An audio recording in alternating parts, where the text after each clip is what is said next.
The vehicle you see right here is the brand new Kia EV6, and this one in particular happens to be the GT trim model. Now, from daily driving this car for a couple days now, it's like a love-hate type of relationship, because there's some awesome things I really do like about this car, but then there's also some things I really don't like. But don't get me wrong, I mean, Kia has been kicking butt lately, especially in their EV lineups of cars. So let's start off with the GT. The way you can spot a GT over a regular base EV6 is by looking at the green calipers. Not only are they more aggressive and bigger in the front, but the rears also match the color as well. Now mine are a combo with the Goodyear tires. Looks to be summer tires. I could be wrong. I'll have a text in the description. But other key elements to identify the GT trim version is by looking at the patterns of the grille.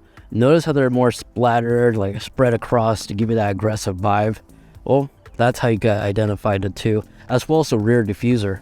As the rear diffuser is slightly different than the EV6 compared to the GT version, has more of an aggressive look, as well as the badge in the back right there. And you do have a spoiler back here, which does actually illuminate down here at night. I thought that was kind of interesting how it just illuminates downwards once you get out of your vehicle.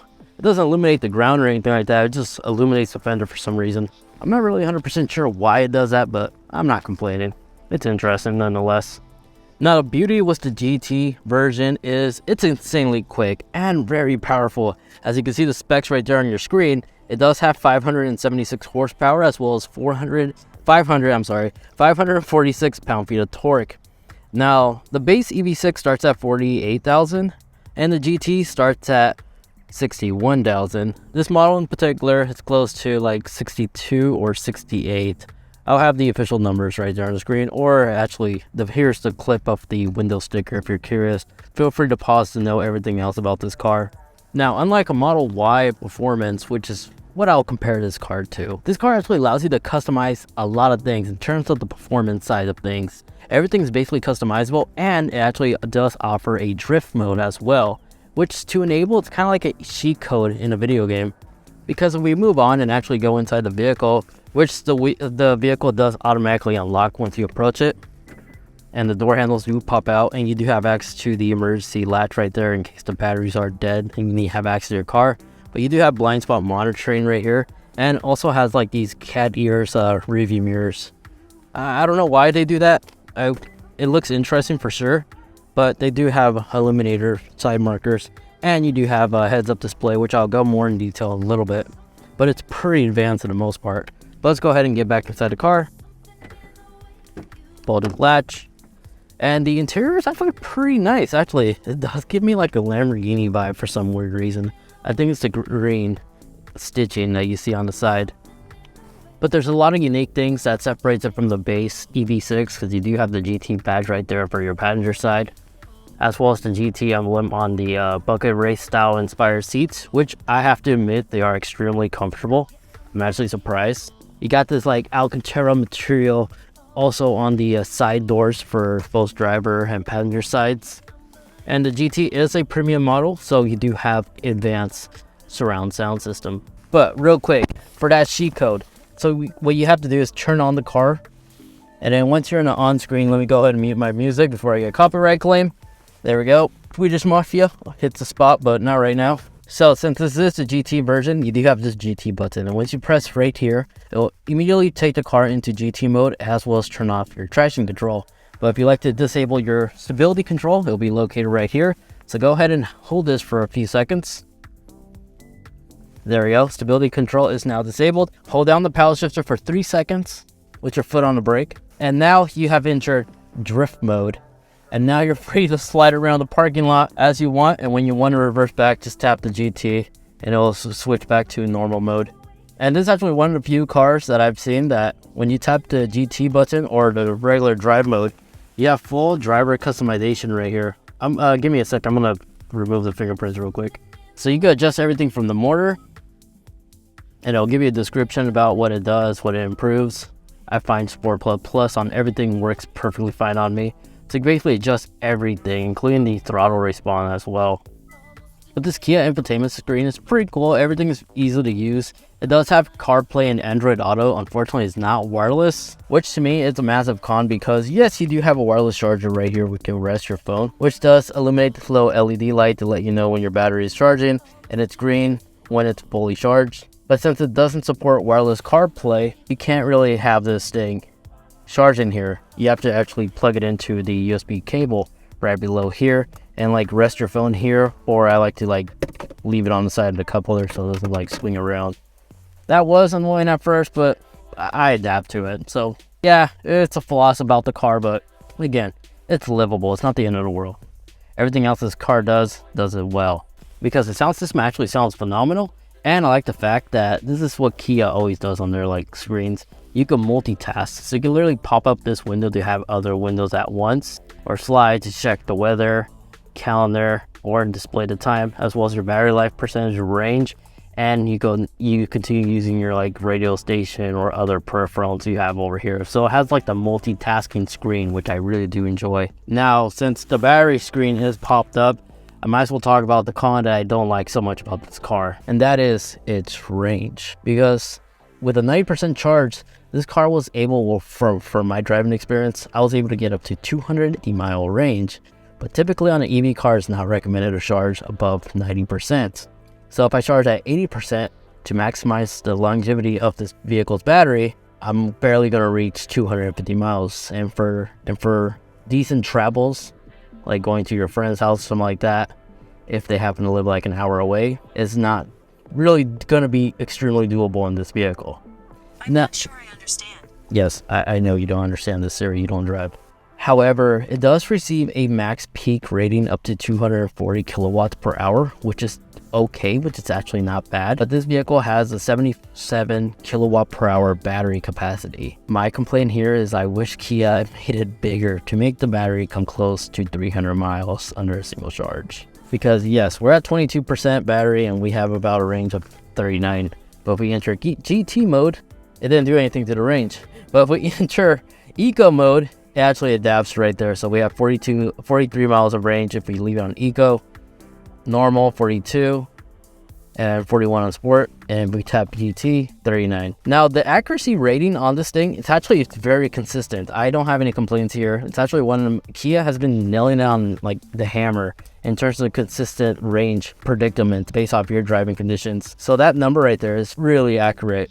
But I do have some good news. Tesla superchargers are now open for third-party non-Tesla vehicles, which means this car in particular can actually receive a charge from supported Tesla chargers, which I'm going to go ahead and show you the process, how it works and everything in today's video. So at the end, I'm going to go ahead and charge this vehicle, and we're going to go ahead and look at the peak charge that this vehicle can receive. And Teslas have been pretty consistent in terms of charging at the max peak rating. Now all your controls are located right here for not just your stereo but also the climate. And this is similar, and Kia has been doing this on their other vehicles. A useful tip is I prefer having the AC controls enabled, because when you tap this up arrow, this will now switch to your radio controls. But when you tap here, this will be your AC climate control right here. But if you long press on the icon, you have the capability to make the climate or the stereo system infotainment controls default, or have it all turned off entirely. So you can actually set a preference to which one you want to use the most once you get into your vehicle. So that's a little hidden feature right there. And then of course you do have heated steering wheel as well as heated seats for your driver and passengers. No ventilation, unfortunately. It does have the on-demand like button right here for 360 camera. So if you tap right here, this will always bring up your 360 camera. And you can also do like this AR view as well, where you can actually view around your vehicle. It's really interesting how they're able to make this technology work, because it actually does update. You can monitor what's around your vehicle in real time. So it's really useful for this situation. But I prefer using the 360 overview the most. Now, this being a GT car, there is no memory controls for the seats, because both driver and passenger sides are manually adjusted. So keep that in mind. Weight reduction, so there's no automatic seats or anything like that for both front seats.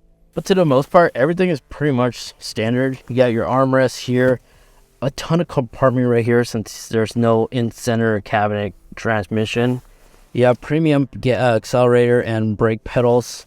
And then right here, so we can actually go ahead and access your charge port. It's automatically locked, as well as open your rear hatch if you want, as well as control the climates.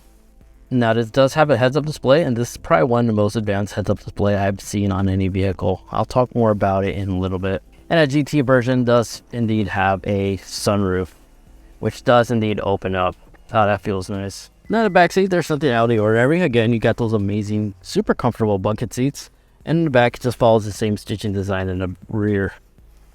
But as we hop inside, you do have two USB-C ports for your rear passengers, as well as vents right there that they could also adjust as well. And then sitting back here, I do have plenty of headspace, as well as the headrest right here behind me. And this is the seating position. I left the driver's seat, and I do have a good amount of leg space back here. Additional space to spare as well. It is a 5-seater, and if you're around my same body type, you should be able to fit in the middle. Pretty tight, but it's doable. And of course, you do have your center foldable armrest with additional cup holders, which actually open up as a compartment if you don't need the cup holder portion. And now let's go ahead and talk about cargo space. So if we go ahead and open up the cart, so open up the rear, basically this is how much cargo space you have. The numbers are right there on the screen. Seems to be a very similar space that's also found on the Kia Niro EV. You do have your additional hidden compartments down here. And Kia does include that adapter that you could use to like power like a camping ground and stuff if you're going out camping, where this port will actually plug in the power port for this vehicle, and you can actually plug in a household outlet to this car, so you can actually use the vehicle's battery to power additional things whenever you're out and about. And then here would be your inflation kit, since there's no space for a spare tire.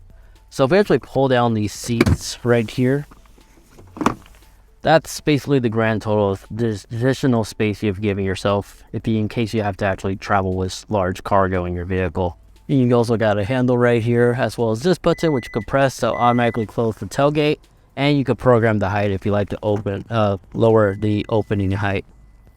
Other additional compartments can be found in the front, which if you pull that on this latch right here, not only here's where you can actually see the engine cover, but this is where you have the additional cargo space to store like first aid kits or other knickknacks you want to put in here.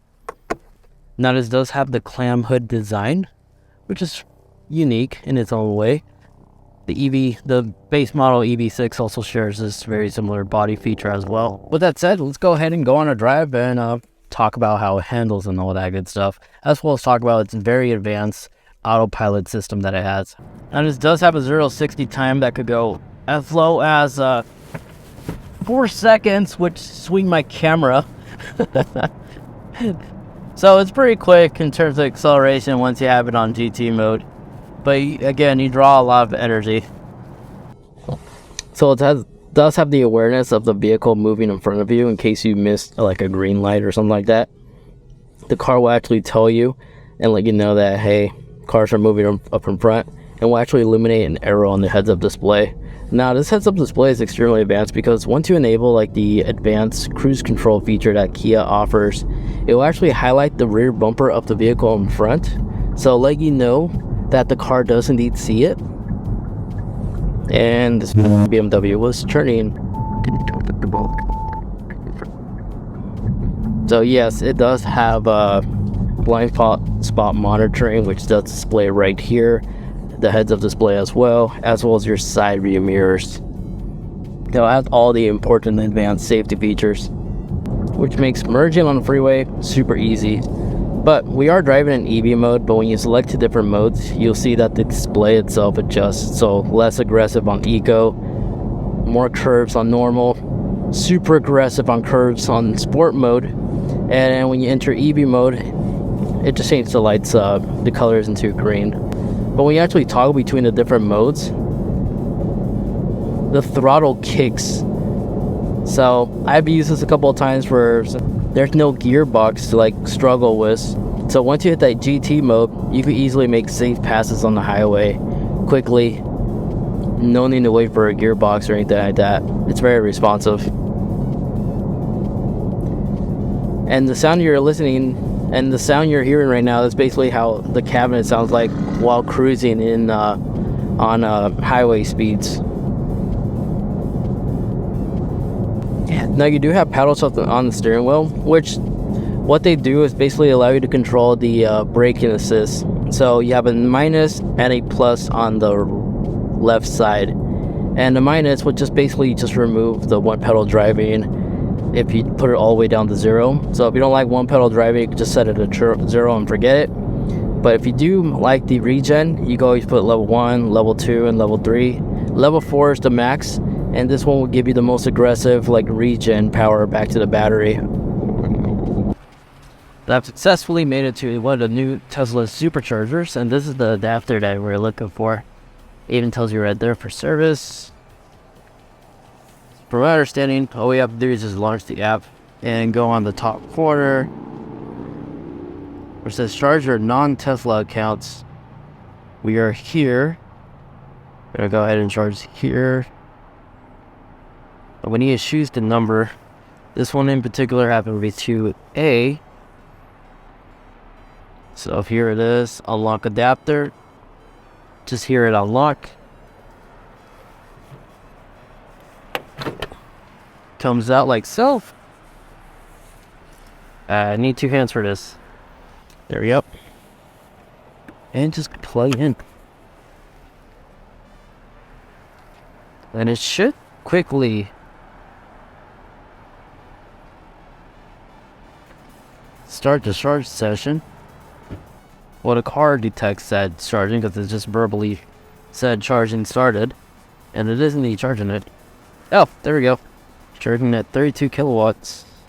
So my charging session lasted me about 30 minutes, and with 90% charge, this cost me about $30, and the max peak was shockingly almost 100 kilowatts.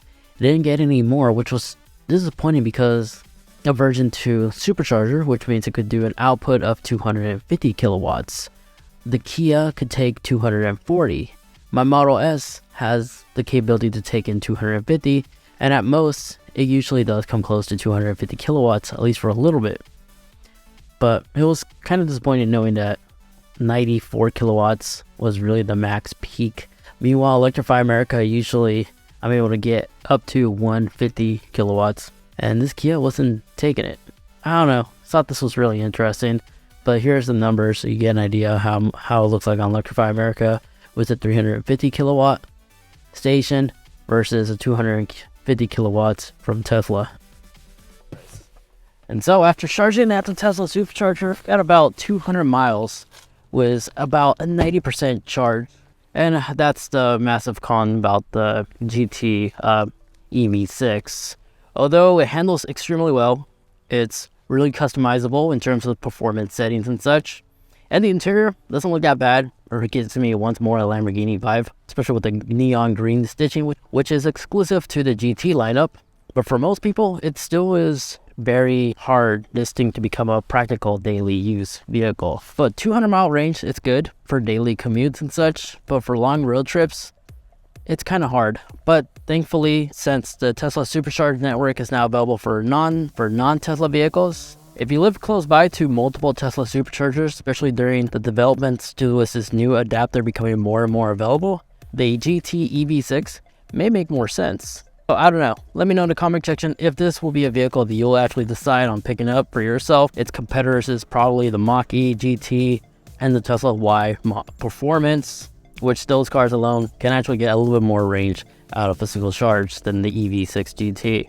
So it's all personal preference. Let me know in the comment section down below which one would you prefer. But if you'd like to watch more, maybe watch my review of the Performance Model Y that I used to own, you can go ahead and watch that video right over there. Aside from that, thanks so much for watching, take care, and I'll catch you all in the next one. See ya.